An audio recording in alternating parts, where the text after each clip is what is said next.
Good morning students. PDML शिक्षण संस्थान की ज्योग्राफी ऑनलाइन क्लास में सभी विद्यार्थियों को स्वागत।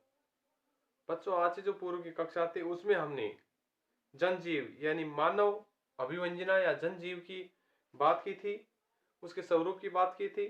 जनजीवन में पौधे किस प्रकार सहायक हैं इसकी बात की थी। इसके अलावा हमने जाना था कि पौधे जिस क्षेत्र में उसकी जलवायु है उसके अनुकूल उनके पौधे बन जाते हैं। इसके अलावा बात की थी हमने पशुपालन की। गाय, बैल, भैंस आदि जो पशुपालन है वो मुख्य व्यवसाय माना है, क्योंकि जिन क्षेत्रों में गाय और भैंस है उस क्षेत्रों में दूध, दही, घी आदि प्राप्त हो जाते हैं। इनके बगैर जिन क्षेत्रों में पशु संसाधन नहीं है वहां इनकी संभावना नहीं रहती है।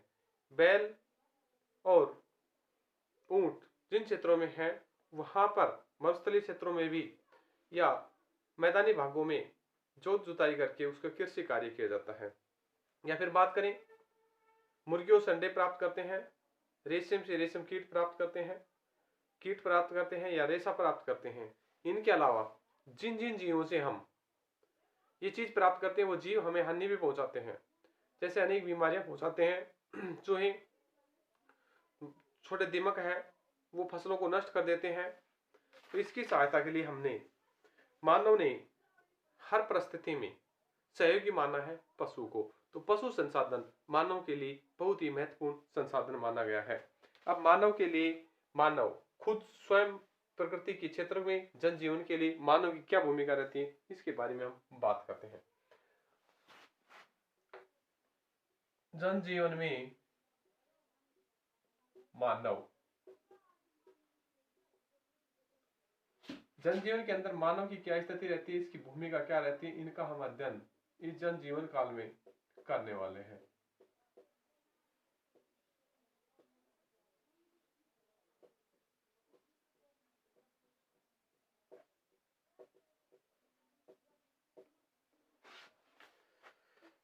मनुष्य स्वयं भूगोल का प्रमुख अंग माना है। आज विश्व के विभिन्न क्षेत्रों में संस्कृति विभिन्न स्वरूप दिखाई पड़ते हैं तथा जड़ प्रकृति में चेतना दृष्टिगोचर होती है। वह वास्तव में मानव की क्रियाओं के परिणाम माना है। सभी क्रियाएं मानव के अनुरूप है।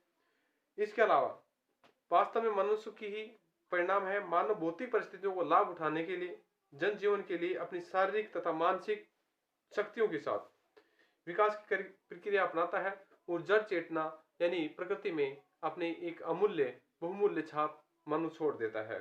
मानव जनजीवन न केवल भौतिक तत्वों का प्रभाव पड़ता है बल्कि स्वयं अपने जनजीवन के अनुसार अपने आप को ढाल लेता है। मानव,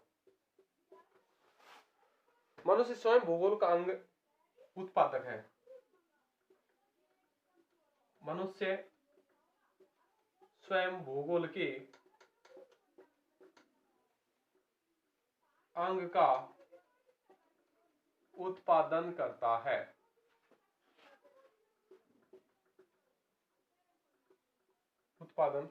है। आज विश्व के विभिन्न क्षेत्रों में संस्कृति है जो विभिन्न स्वरूप दिखाई पड़ते हैं। उन सभी में जड़ प्रकृति चेतना दृष्टिगोचर होती है। उन सभी में मानव का हाथ है। प्रकृति में जो भी तत्व दिखाई देते हैं उन सबको प्रभावित करने का प्रमुख हाथ स्वयं मानव का है। वो प्रकृति के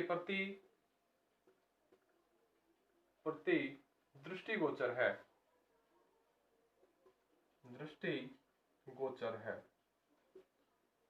मानव प्रकृति के अनुरूप अपनी स्थितियों को ढालता है, प्रकृति के अनुरूप जीवन यापन करता है और भौतिक परिस्थितियों का लाभ उठाता है। मानव भौतिक परिस्थितियों का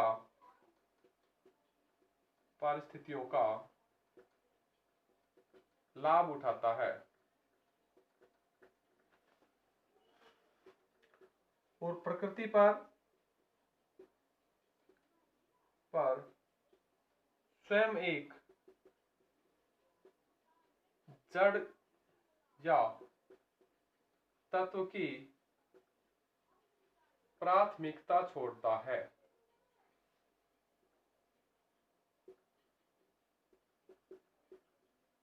इसमें मानव एक महत्वपूर्ण क्रिया मानी गई है। मानव जीवन यापन करने के लिए अपनी शारीरिक और मानसिक सभी स्थितियों के आधार पर पुनः एक प्रकृति पर अभिन्न अंग बन जाता है। मानव अपनी शारीरिक एवं मानसिक क्रियाओं को सक्रिय बनाकर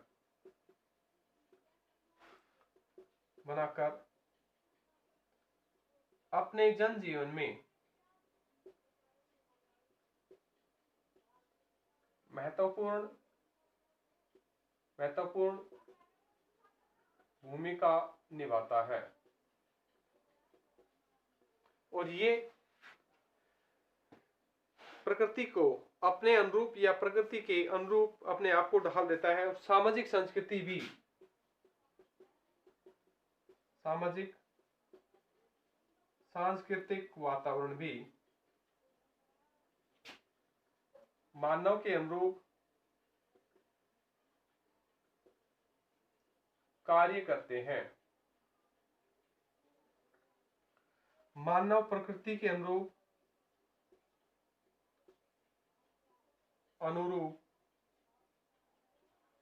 अपने आप को ढाल लेता है या फिर प्रकृति को अपने अनुकूल करने में सफल हो जाता है। यह है मानव की प्रमुख स्थितियां। मानव रहन सहन, खान पान, स्थिति आदि सभी स्थितियों पर निर्भर होता है। सभी साधनों के साथ जैविक, भौतिक, सांस्कृतिक आदि प्रभाव मानव के जीवन पर काफी महत्वपूर्ण भूमिका निभाते हैं।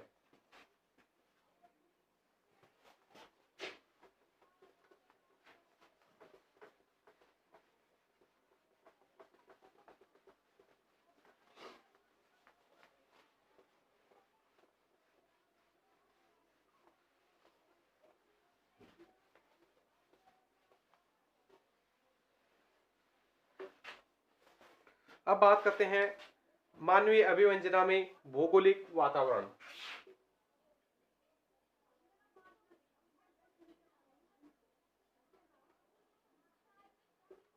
मानवीय अभिव्यंजना में भौगोलिक वातावरण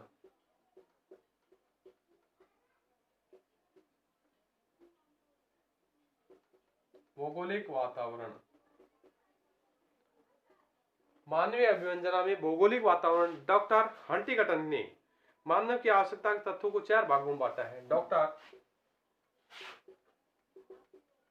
हंटिंगटन ने इस अवस्था को 4 भागों में बांटा है। पहली स्थिति है मानव की पार्थिव आवश्यकताएं, कि मानव की सार्वभौमिक आवश्यकताएं भी होती हैं। दूसरी स्थिति है आवश्यकताओं में पूर्ति के लिए प्रयास अथवा व्यवसाय। पहली मानव की पार्थिव आवश्यकताएं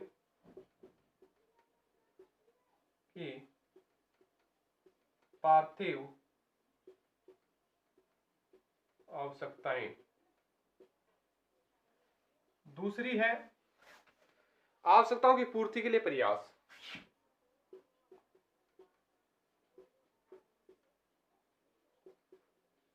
की पूर्ति के लिए प्रयास यानी व्यवसाय।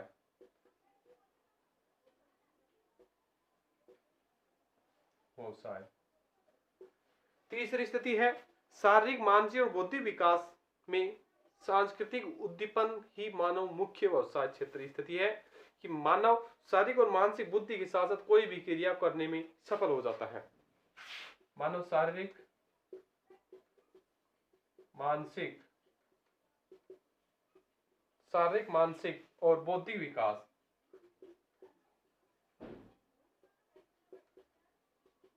विकास के लिए उद्दीपित। अगली स्थिति है मनुष्य की उच्च आवश्यकता जो एक सांस्कृतिक विकास में योगदान देती है। मनुष्य की उच्च आवश्यकताएं जो मानव के विकास में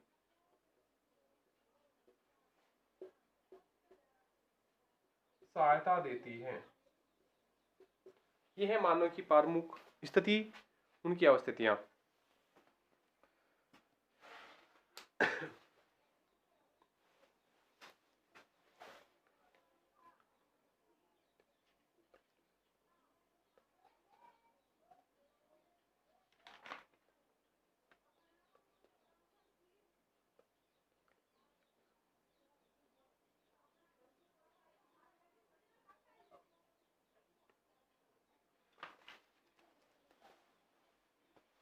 तो हंटिंगटन ने 4 भाग माने। मानव की पार्थिव आवश्यकताओं की पूर्ति करने के प्रयास, शारीरिक और मानसिक बौद्धिक विकास, और मनुष्य की उच्च आवश्यकताओं जो मानव के विकास के लिए प्रमुख सहायक होती हैं।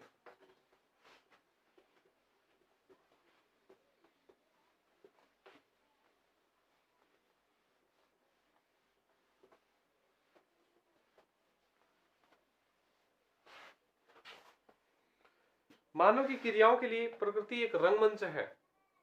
प्रकृति में मनुष्य रहकर अपनी स्थिति को, परिस्थिति को उसके अनुरूप या प्रकृति को अपने अनुरूप ढाल लेता है, और भौतिक दशाओं में अंतर होने से भी मानव अभियोजन, स्वरूप और स्तर में परिवर्तन पाया जाता है। क्योंकि मानव एक ऐसा प्राणी है, बौद्धिक विकास और मानसिक विकास के आधार पर वो अच्छी तरीके से सब प्रकृति की स्वरूप को अपनी ओर ढाल लेता है। वातावरण के अनुसार वो कार्य करता है, उनकी परिस्थिति के अनुसार कार्य करता है, किंतु मानव एक जड़ नहीं है। अतः वह आवश्यकताओं की पूर्ति के लिए आवश्यक व समय अनुसार प्रकृति में दशाओं में परिवर्तन करने का प्रयास करता है, अनुकूल बनाने की कोशिश करता रहता है और लगातार कार्य करता रहता है। उनकी वंशानुगत वृद्धि, परंपरागत निरंतर कार्य शक्ति, सामाजिक और राजनीतिक प्रतिरूप, प्रतिबंध क्रियाएं कुछ होती हैं, किंतु इन सभी समुदायों के सहयोग से विजय प्राप्त कर लेता है मानव, और अपनी सफलता के लिए मानव पशुपालन का मुख्य व्यवसाय मानता है।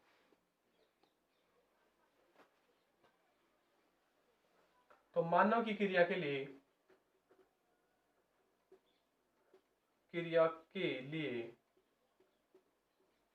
प्रकृति एक रंगमंच है। मानव की क्रिया के लिए प्रकृति क्या है? एक रंगमंच है। इसी भौतिक दशाओं में अंतर होने पर भी, इसकी भौतिक दशाओं में अंतर होने पर भी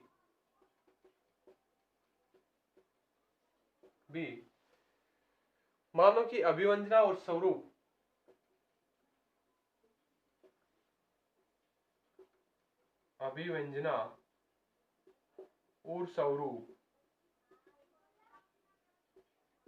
को अपने अनुकूल बना लेता है। ये मानव की महत्वपूर्ण स्थिति होती है, और वातावरण के अनुसार ही वह कार्य करता है, और वातावरण के अनुसार ही वह हर समय कार्य करता रहता है।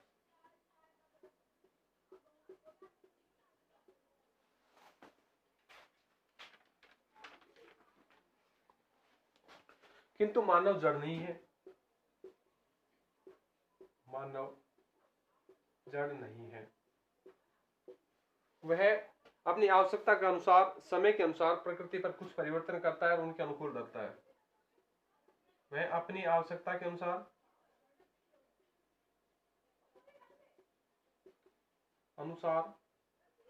या प्रकृति के नियमों के अनुसार कार्य करता है और